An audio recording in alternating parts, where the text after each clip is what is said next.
of course, I'm going to prepare my slides. I'd like to offer you a sort of an icebreaker. Are you game for that? Okay, before I'd like to start the formalities and everything, I'll give you 3 minutes. And in 3 minutes, I need you to network or introduce yourselves as many individuals in this room of 140 to 150 bucks. And there are 3 things that you need to ask. First is ask their name, their hobbies, and their type of business. And later, I'll explain what's the significance of that activity. Okay?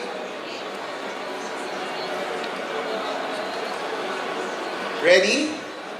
And by the way, just to add an incentive, the most individual who was able to talk or pinakamarami nakausap sa room na to will claim a prize at our booth later in front. USB courtesy of UnionBank Global Inter. Okay? Are you ready? Okay. Ready? Start now.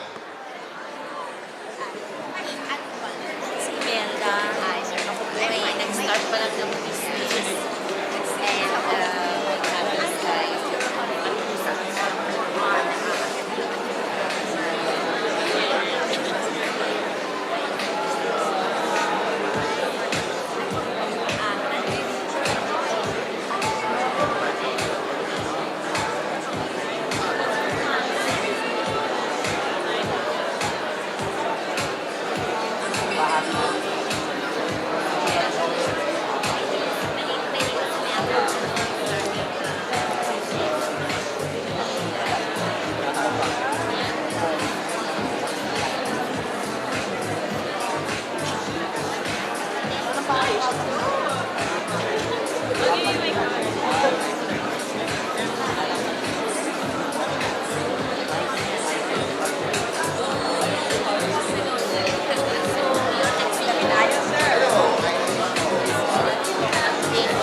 Guys, everyone is encouraged to participate. So even if you're at the back, you should stand up. This is a networking event. This is a conference that you join. And we will make sure that your money is all worth it this morning. Stand up, guys. Let's have some energy here.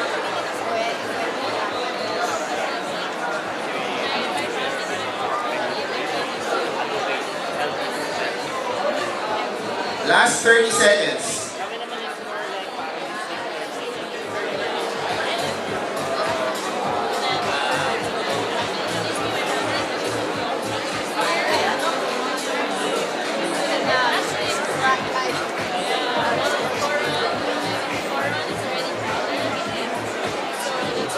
5, 4, 3, 2, and 1. Thank you, guys. You may now go back to your seats. Thank you, everyone. Okay, so I'd like to ask, who here was able to talk to 140 participants? 100? 50? 40? 30?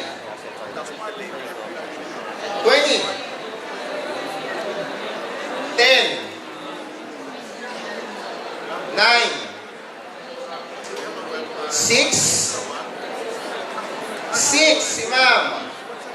Later you claim your prize for me. Palapan natin si ma'am. 6. May naka-7 po ba? Wala. 6. Who got 5? 4. Okay. 3, 2, 2, 1. I'm expecting that at least every one of you had at least one meaningful conversation. So, okay, let's go on to my slides. So, okay, later, I'll explain why that exercise is relevant to our topic this morning. So, okay, our topic this morning, my topic this morning, by the way, my name is Mourese Soriano, and I'm one of the lead advocates for UnionBank Global Liquor. And I'll explain to you this morning how your networking skills, your awesome networking skills, and yourself can be your tool on how to grow your business. Okay? So,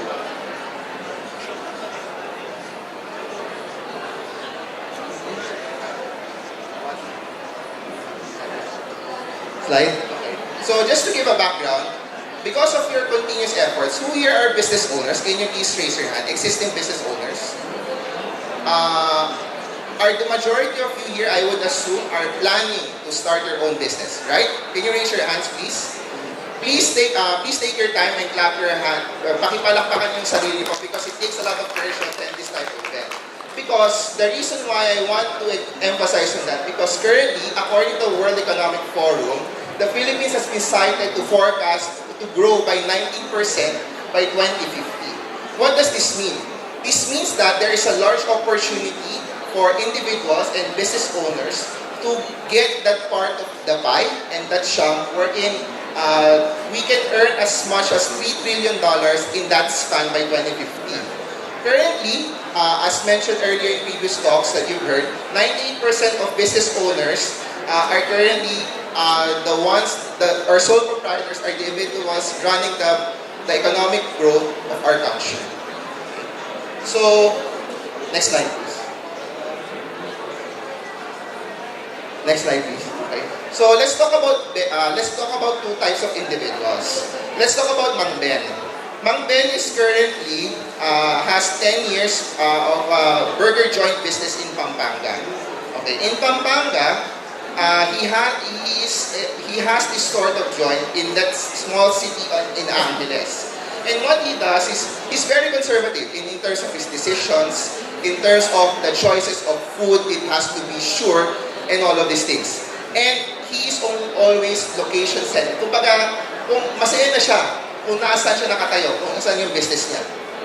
Next is, let's talk about Mitch. Si Mitch naman, meron siyang food truck business, a flourishing food truck business in Quezon City. And he has a big appetite for risk, simply because yung type of tools na meron siya for making his burrito are once imported in abroad. And at the same time, he has a drive for innovation. So hindi lang siya yung basta gumagawa ng burrito, magpiprito lang siya, at magluluto lang siya. Hindi, maghahanap siya ng ibang way to lessen the fat and make sure it is an enjoyable experience for its customers. Okay. So, next slide please. So, in a network world, according to Forbes, trust is the most important currency. Anong difference ng dalawang individuals kanina? Yung unang individual, ang trust currency niya is rested upon the individuals or the relatives that they know. And the second one is rested upon the fact that he or she might have referrals to begin with. So according to Eric Schmidt, the executive director of Google, you need to have the right tools, and for you to have the right tools, you start with trusting individuals when you start your own business. Next slide, please. So, going back, when you look at Ben and Mitch, Ben, you can say he's a traditionalist. When he markets his food, ang mangyayari sa kanya, uy, Mare, punta ka naman sa restaurant ko. Kain ka ng burger ko, tapos pag maganda siya, pakishare sa mga kaibigan mo. Whereas when you go to Mitch, Mitch will be the one to have that word-of-mouth function, but at the same time, he invests on social networking platforms. Mag-sponsored post siya sa Facebook and the like. Next slide, please. So, pero, the bottom line is, both of them have the same common challenge. First is, from a traditional standpoint, how do you expand your network from your relatives or close circle? And from a modernist, how do you get alternatives from your current network? Meaning to say, in keywords, expand and network. So that's their common thing. Next slide, please. Because everyone, according to Bill Nye, everyone you will ever meet knows something you don't. And I did something earlier, an exercise, simply because we wanted to know that if everyone, we do this normally when we have intimate talks. And what happens is that we ask for individuals to introduce themselves. And normally the challenge is that they lack the time to introduce themselves. And others that I saw at the back, nahihiya po sila magpakilala. So therefore, my challenge for you this morning is that next slide, is for you to meet at least one person per day. For you to be able to get to know and learn other stuff, not only from yourself sa ginagawa nyo, and at the same time, learn about the passion, the drive, and what other business models that other individuals are doing currently. Next slide, please. This is where our platform comes in. So, okay, next slide, please. So, I'll skip the video, but basically, next slide. Global Linker offers a networking platform that's intended for both Mitch and the Bens of the world to look for potential partners and at the same time look for offers that are not normally offered to SMEs, and at the same time give you an opportunity to start your business online by having a free e-commerce site. So I'll walk you through what happens inside the platform. Next slide, please. So, let's walk through Ben and Mitch. Kunwari, nag-sign up po sila. And I hope later on, once you sign up, by the way, in our booth in front, you will have a chance to win as much as a raffle of a power bank and the like. What will you do once they finish sign up? Next slide, please. This is the landing page. Next slide. You will now have an access to 170,000 network base of SMEs that are physically present, not only in the Philippines, but globally. So this is your feed. Whatever you see here can be whatever you sell, wherever you look for potential partners, because especially for individuals na mahiyain, shy type, kagaya kayo na po ng mga nakaupo dito at hindi nag-participate sa networking event. Okay? Activity. Next slide. At the same time, there are various tools that you can explore that will be relevant to your business. Next slide. So for the networking part, the cool thing here, kasi kanina po nangyari, as much as you want to talk to individuals, kulang po ang 3 minuto, kakaya ngayon, 2 minutes na lang po ang binibigay sa akin. So what you do, next slide, is that when you try to network for someone, next slide, you can select which country that you want to talk to, then even select a city. And the most important thing here is that if you are a food business owner and agriculturist, you can select what type of industry you want to talk to. And that's an important leverage when you want, for example, if you're a textile service provider, you will now have access to individuals in Thailand if you want to avail the most affordable fabrics. Next slide, please. At the same time, it has tools that you can use for your calendar, and at the same time, a shared drive for your own business. Next slide. So at the same time, since it's a business-to-business platform, which I forgot to mention, there are topics here that are exclusively for business owners, something that's relevant to your needs. And next slide. And at the same time, we highlight individuals who have remarkable stories, and we call them as inspirations. By the way, I forgot to mention, since this is a social networking site, registration is free. Similar to Facebook, you don't need to pay for anything. Next slide. But the unique selling proposition of this platform, aside from the fact that it has a networking tool, is that you can avail exclusive offers. Offers, next slide, that are not normally accessible to business owner or sole proprietors. For example, tax consultation. We have our partners here from Tax Reform. You want to learn more in terms of educating yourself to workshops. We have a partnership with Manila Workshops. If you want to travel at your pleasurable time, we offer here up to 50% discount from courtesy of Booking.com for a complimentary 10-night stay, and a lot more. But the most important thing here is that if you're creating your own website, which I'll share you later on, we have a partner here who can give you a monthly access for only 100 pesos that has a free 1 page and 2 free mail addresses registered in your own domain. So compared to those na nagpapakode pa at nagpaparegister ng domain, 100 pesos per month is not a bad choice or not a bad business to begin with when you want to start selling stuff online. Next slide, please. So this is the last part of our offering, which is Linker.store. So I just want to share you through this because other network selling platforms or e-commerce platforms as Lazada ask you the same thing. But with us, we want you to give another channel where you can sell your stuff. And there are only two things that we will require you. First is your registration of permit, and the second one is your settlement account. Next slide, please. So before I close my statement, if you want to know more, visit us at our booth in front, or you may download our app at www.unionbank.globallinker.com.